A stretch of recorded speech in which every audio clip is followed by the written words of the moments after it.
cases. She's on probation and cause number 24 DCCR 1272 for the state jail felony offense of unauthorized use of a vehicle. And then there is new offense Injury to child. and cause number 25 DCCR 1523. And we had Miss Purdy was here before and entered a plea of true to failing to perform the community service hours, but not true to all of the other allegations in that motion to revoke. And we had reset it today for sentencing. And I got that updated pre-sentence report. It's my understanding that you guys have now reached an agreement for both of the cases. Is that correct? Yes, Your Honor. Yes, Your Honor. And good morning, ma'am. Thank you for being here. Probation is here for the record. So let's first go through the new case and then we'll go back and make sure we've got everything done on the other. Will she waive the formal reading of the indictment? So moved.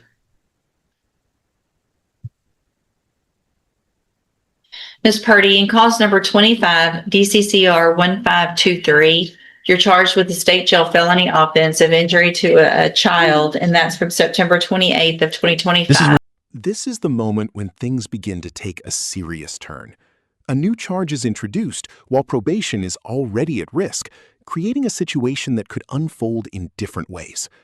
The question is asked, how do you plead to this charge? The response comes, guilty. Pleading guilty freely and voluntarily. Yes, ma'am. And are you pleading guilty because you actually did what they've charged you with? Yes, ma'am. I have here on the tablet some documents that have your signature on them that the state has marked as exhibit number 1. Before you signed these, did you go over them with Mr. Kimler? Yes, ma'am. Do you fully understand them? Yes, ma'am. And do you understand if I follow the agreement that you've made with the district attorney that you'll be waiving or giving up any right to appeal? Yes, ma'am. And it looks like the agreement that you've reached in this case is for a 3-year deferred probation. There would be a $250 fine. You would be required to follow all of the rules and conditions of probation. And part of that agreement would be that your probation in the other cases continued. Is that your understanding? Yes, ma'am. Do you also understand, if you're not a U.S. citizen, that a plea of guilty or no contest may result in your deportation, exclusion from admission to the country, or denial of naturalization under federal law? Yes, ma'am. State tenders number 1. Without objection. It's admitted. Is there any evidence that Ms. Purdy is not competent? I've observed no evidence of her incompetence. I believe her to be competent. Okay, thank you. I'm just, because we didn't do a pre-sentence report on that Your Honor, case, I think I would ask that we might just need one. use the report from probation, the updated report in the probation case. Honestly, the review of that was part of the reason we worked this out in this manner. Your Honor, without objection. Unless you want some clarification. Well, I guess what I want is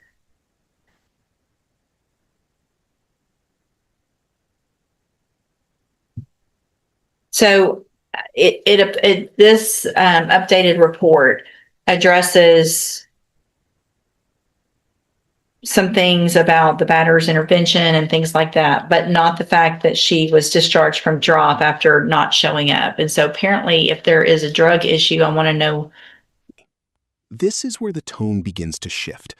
The court is no longer focused solely on the agreement itself, but starts to question its reliability and whether the conditions are truly being followed. Any suggestions before I make She's my? currently on the drug patch Okay. because of her discharge from drop. Have there been any positives since she's had the drug patch? That's good.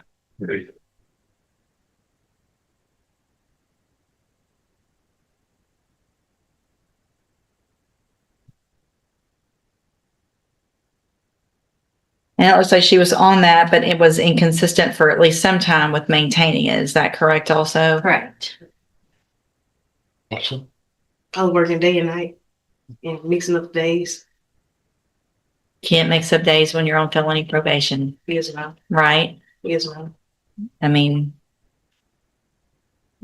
and I don't mean to say this flippantly at all, but I mean, if you end up messing up again, and I go along with this now, and you mess up, your days and nights are going to be a whole lot different. Yes, You'll ma'am. know exactly when it is because somebody else is going to tell you when to wake up. Somebody else is going to tell you when to go to bed, all those types of things. And that's not what you want.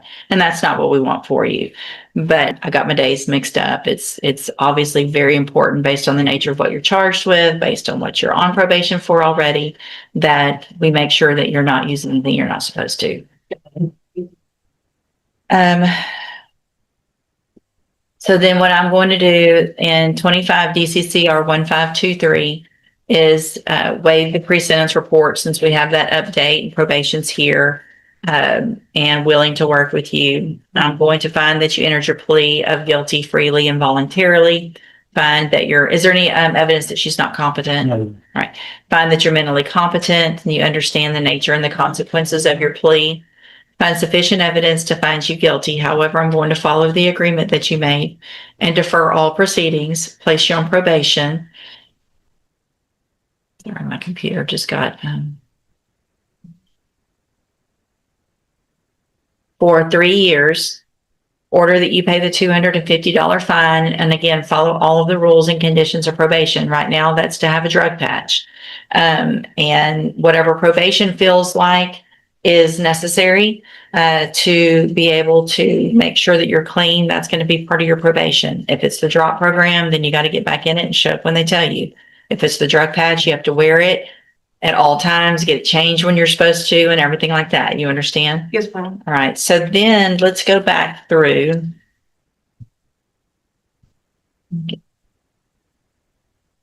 Clause number 24 DCCR 1272, which is the motion to revoke probation case. And go back through those allegations and get new pleas to those allegations.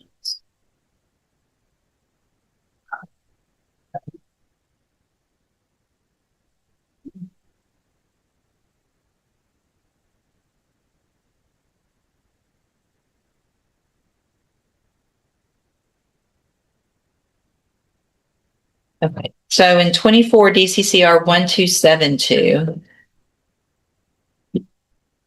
I'm going to go back through that motion. You previously entered a plea of true to count 2. So let's go back through. Again, you're on probation for the state jail felony offense of unauthorized use of a vehicle. That probation was from July 22nd of 2024. It was a 3-year deferred probation. Count 1, which you previously entered a plea of not true to, alleges that you committed the new offense of injury to a child September 28th of 2025. And how is that true or not true? True. Okay. And then you pled true to count 2 already, which was the community service. Count 3 alleges that you're behind in your court assessed fees. Is that true or not true? They're paid up. That's okay. That's fine. So did you enter your plea of true to count 1 freely and voluntarily? Yes. And because that count is actually true. Yes. And so the agreement in this is just to continue probation. Is that correct? Yes, Your Honor. Contingent upon the deferred. So here's what I'm going to do, Ms. Purdy. I'm going to find that you entered your plea of true to count 1 today and count 2 previously. In this courtroom moment, the judge handled 2 connected cases involving the same party, one tied to an existing probation for unauthorized vehicle use, and another involving a newer felony charge. After admitting to key violations and entering a guilty plea in the new case, the situation had the potential to lead to immediate revocation and more serious penalties. However, both the defense and prosecution reached an agreement that ultimately shifted the outcome. The judge accepted that agreement, choosing to continue probation, extend its duration, and impose stricter compliance measures, particularly around monitoring and program participation. This decision reflects a careful balance between accountability and rehabilitation, offering another opportunity while making expectations unmistakably clear. Cases like this often divide public opinion. Some view it as a fair second chance, while others question the risks involved. It also raises a broader question. How many chances should someone realistically receive before the consequences become more severe?